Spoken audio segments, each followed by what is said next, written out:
Welcome to Lakshmi health talk. ಈ ವಿಡಿಯೋದಲ್ಲಿ ಕಣ್ಣಿನ ಆಪರೇಷನ್ ನಂತರ ತೆಗೆದುಕೊಳ್ಳಬೇಕಾದಂತಹ ಆರೋಗ್ಯ ಕ್ರಮಗಳ ಬಗ್ಗೆ ತಿಳಿದುಕೊಳ್ಳೋಣ. ಕಣ್ಣಿನ ಸರಿಯಾದ ಗುಣಮುಖತೆಯನ್ನು ಖಚಿತಪಡಿಸಿಕೊಳ್ಳಲು ಈ ಕೆಳಗಿನ ಸಲಹೆಗಳನ್ನು ಪಾಲಿಸಬೇಕು.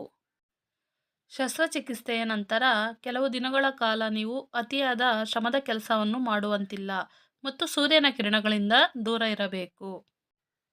ಕಪ್ಪು ಕನ್ನಡಕವನ್ನು ಧರಿಸಿ ಹೊರಗೆ ಹೋಗಿ ಮಲಗುವಾಗ ಮುಖದ ಮೇಲೆ ಯಾವುದೇ ರೀತಿಯ ಬೆಳಕು ಬೀಳದ ಹಾಗೆ ನೋಡಿಕೊಳ್ಳಿರಿ. ಮತ್ತೆ ಮೆಡಿಸಿನ್ ಬಳಸುವ ವಿಚಾರಕ್ಕೆ ಬಂದಾಗ ಡಾಕ್ಟರ್ ನೀಡಿರುವಂತಹ ಐ ಡ್ರಾಪ್ಸ್ಗಳನ್ನು ನಿಗದಿತ ಸಮಯಕ್ಕೆ ಅವರು ಹೇಳಿದ ರೀತಿ ಬಳಸಿಕೊಳ್ಳಬೇಕು. ಐ ಡ್ರಾಪ್ಸ್ ಅಥವಾ ಕಣ್ಣಿಗೆ ಹನಿ ಹಾಕುವ ಮೊದಲು ಕೈಯನ್ನು ಸ್ವಚ್ಛ ಮಾಡಿಕೊಳ್ಳಿರಿ. ಐ ಡ್ರಾಪ್ಸ್ ಅನ್ನು ಅತಿ ಹೆಚ್ಚಾಗಿ ಅಥವಾ ಅತಿ ಕಡಿಮೆ ಪ್ರಮಾಣದಲ್ಲಿ ತೆಗೆದುಕೊಳ್ಳದ ಹಾಗೆ ನೋಡಿಕೊಳ್ಳಬೇಕು ಮತ್ತು ಕಣ್ಣಿನ ಸುತ್ತಲಿನ ಭಾಗವನ್ನು ಶುದ್ಧವಾಗಿಟ್ಟುಕೊಳ್ಳಬೇಕು. ಕಣ್ಣಿಗೆ ಕೈಯಾಡಿಸುವುದನ್ನು ತಪ್ಪಿಸಬೇಕು.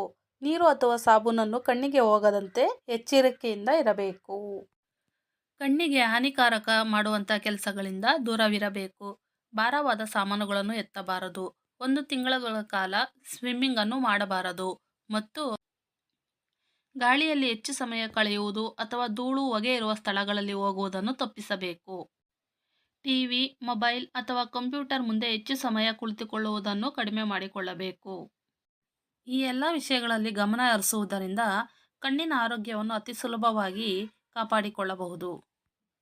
ಇದರೊಂದಿಗೆ ಪೌಷ್ಟಿಕವಾದ ಆಹಾರವಾದಂಥ ವಿಟಮಿನ್ ಎ, ಸಿ ಮತ್ತು ಇ ಇರುವಂಥ ಆಹಾರಗಳನ್ನು ಹೆಚ್ಚಾಗಿ ಸೇವಿಸಬೇಕು.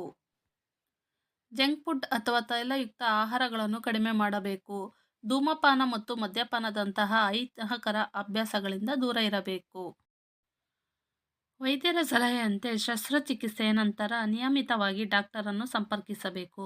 ಯಾವುದೇ ರೀತಿಯ ಅಸಹಜ ಲಕ್ಷಣಗಳಾದಂತಹ ಹೆಚ್ಚಾದ ನೋವು, ಕೆಂಪು ಅಥವಾ ದೃಷ್ಟಿಹಾನಿ ಕಂಡುಬಂದರೆ ತಕ್ಷಣವೇ ವೈದ್ಯರನ್ನು ಸಂಪರ್ಕಿಸಬೇಕು. ಶಸ್ತ್ರಚಿಕಿತ್ಸೆಯ ನಂತರ ಸಾಕಷ್ಟು ಪ್ರಮಾಣದ ವಿಶ್ರಾಂತಿ ಎನ್ನುವುದು ಅವಶ್ಯಕವಾಗಿರುತ್ತದೆ. ಕಣ್ಣುಗಳ ಮೇಲೆ ಒತ್ತಡ ಕೊಡುವಂತಹ ಕೆಲಸಗಳಿಂದ ದೂರ ಇರಬೇಕು. ನಿಮ್ಮ ಕಣ್ಣುಗಳೆರಡು ಗುಣಮುಖವಾಗುವವರೆಗೂ ಗಾಜಿನ ಕೆಲಸಗಳು ಅಥವಾ ಹೊಲದಲ್ಲಿ ಕೆಲಸ ಅಥವಾ ಯಾವುದೇ ಹೆಚ್ಚು ಶ್ರಮ ಕೊಡುವ ಕೆಲಸಗಳನ್ನು ಮಾಡುವಂತಿಲ್ಲ. ಕಣ್ಣಿನ ಆರೋಗ್ಯ ಗುಣಮುಖಗೊಂಡ ನಂತರ ನಿಮ್ಮ ಜೀವನ ಶೈಲಿಯನ್ನು ಡಾಕ್ಟರ್ ಸಲಹೆಯಂತೆ ಕಾಪಾಡಿಕೊಳ್ಳಿ.